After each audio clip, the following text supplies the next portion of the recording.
Ողջույն, հարգելի գործընկերներ եւ արժանապատիվ հայրենակիցներ։ Մեծագույն պատիվ է պատասխանատվություն ստանձնել հայ ժողովրդի հանդեպ եւ այդ պատասխանատվության գիտակցումով մենք գտնվում ենք այստեղ։ Առանձնահատուկ շնորհակալություն եմ ցանկանում հայտնել բազմահազար մեր այն ընկերներին, հայրենակիցներին, ովքեր իրենց վստահության քվեն տվել են մեզ հունիսի 7-ին։ Շնորհակալություն եմ հայտնում նաև մեր բոլոր այն հայրենակիցներին, ովքեր իրենց վստահության քվեն մեզ չեն տվել։ Մենք իրականացնելու ենք հայրենանվեր գործունեություն, որը միտված է լինելու առանց բացառության մեր բոլոր հայրենակիցների բարեկեցության, անվտանգության եւ արժանապատվության ապահովմանը։ Ուստի մենք մեր հայրենակիցներին չենք տարանջատելու յուրայինների եւ ոչ յուրայինների։ Սիրելի հայրենակիցներ, ձեզանից շատերը հարցնում են մեզ, ինչու եք վերցնում մանդատները։ Պատասխանները շատ հստակ են եւ պարզ։ Նախ եւ առաջ պետք է նշեմ, որ մեր քաղաքական պայքարը շարունակական է։ Մենք ունենք հիմնական գերնպատակ, այն է ունենալ ուժեղ եւ արժանապատիվ Հայաստան, եւ որևէ մեկը թող չկասկածի, որ մենք մեր վերջնական նպատակին հասնելու ենք եւ օգտագործելու ենք բոլոր քաղաքական գործիքները։ Ուստի մանդատը պետք է դիտարկել որպես քաղաքական գործիք ընդամենը, ոչ թե բարեկեցության միջոց, ինչպես շատերը կարծում են։ Մենք վերցրել ենք մանդատները, որ հայ մնանք, պայքարենք հանուն մեր ազգային արժեքների, պաշտպանենք մեր արժանապատվությունը, մեր ինքնությունը եւ վերջապես մեր հայ առաքելական Սուրբ եկեղեցին։ Մենք վերցրել ենք մանդատները, որ Բաքվի եւ Հայաստանի բանտերում ապօրինաբար գտնվող մեր քաղբանտարկյալների վերաբերյալ փորձենք լուծումներ գտնել։ Մենք վերցրել ենք մանդատները, որ ստի եւ կեղծիքի դեմ պայքարենք։ Եվ անընդհատ խոսվում է, որ եղել են իբրև թե ընտրակաշառքներ, այնինչ չեն խոսում, որ գիշերը ժամը 2-ին դադարեցվել են ընտրությունները, փոշիացվել են շուրջ 60,000 մեր ընտրողների ձայներ եւ նույն տրամաբանության մեջ նախընտրական փուլում, որը ոչ այլ ինչ է, քան նույն ընտրախախտում կոչվածը, իրականացվել է ագրեսիվ քարոզարշավ։ Եվ ես որպես բանական մարդ երբեք չէի պատկերացնի, որ մեր հայրենիքում կլինի գեթ մեկ մարդ, ով կհավատա, որ ընդդիմության հաղթանակի պարագայում իրենք գնալու են Դոնբաս կռվելու։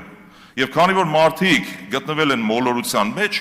ես վստահ եմ, որ նրանցից շատերը կայացրել են սխալ որոշում, չունենալով այլընտրանքային ինֆորմացիայի աղբյուր, դիտելով հանրային հեռուստաընկերություն եւ տրվելով այդ ագրեսիվ եւ կեղծ քարոզին։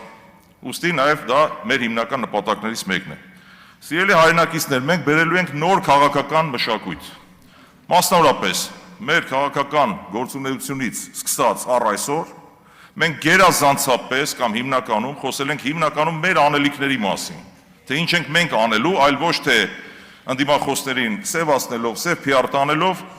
մենք մեր վարկանիշը փորձենք բարձրացնել։ Այդ նոր քաղաքական մշակույթի մեջ է մտնում նաև այն, որ ընտրություններից ընդամենը օրեր անց մենք գետնի վրա գործով ենք ապացուցել այդ ամենը, գտնվելով այն բնակավայրերում, որտեղ հիմնականում ունեցել ենք վստահության բարձր քվե, գույքագրել ենք մեր հայրենակիցներին հուզող խնդիրները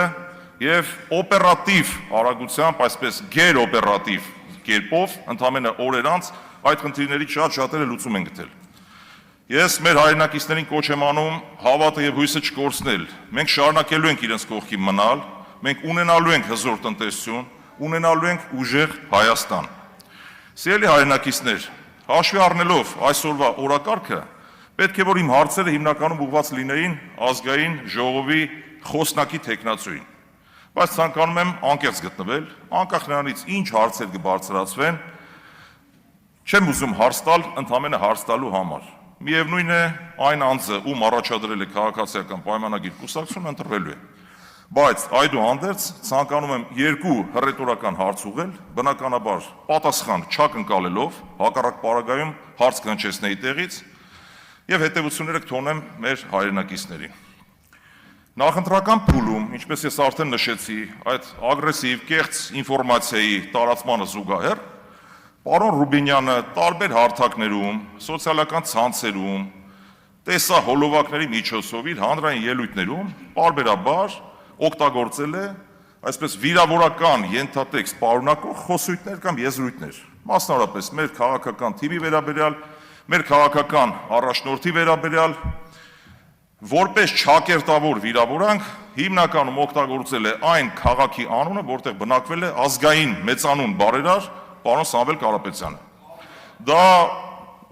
որևէ վիրավորական, խնդրում եմ տեղից չարձագանքել, որևէ վիրավորական բան իրենից չի ենթադրում, պարոն Կարապետյանը դրանից չի վիրավորվել եւ դա որևէ մեկի համար գաղտնիք չէ։ Բայց մոռանում եք, որ պարոն Կարապետյանը ծնվել է Հայաստանի Հանրապետությունում, իսկական հայ է, չնաշխարհիկ Լոռվա մարզում, այնուհետև գործունեություն է ծավալել տարբեր քաղաքներում, երբեք պետական պաշտոն չզբաղեցնելով, խնդրում եմ ուշադրություն դարձրեք, պետական պաշտոն չզբաղեցնելով,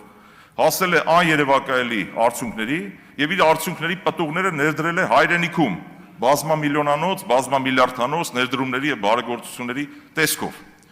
Հարցս հետեւյալն է հռետորական. չեք կարծում, որ այն աստիճանի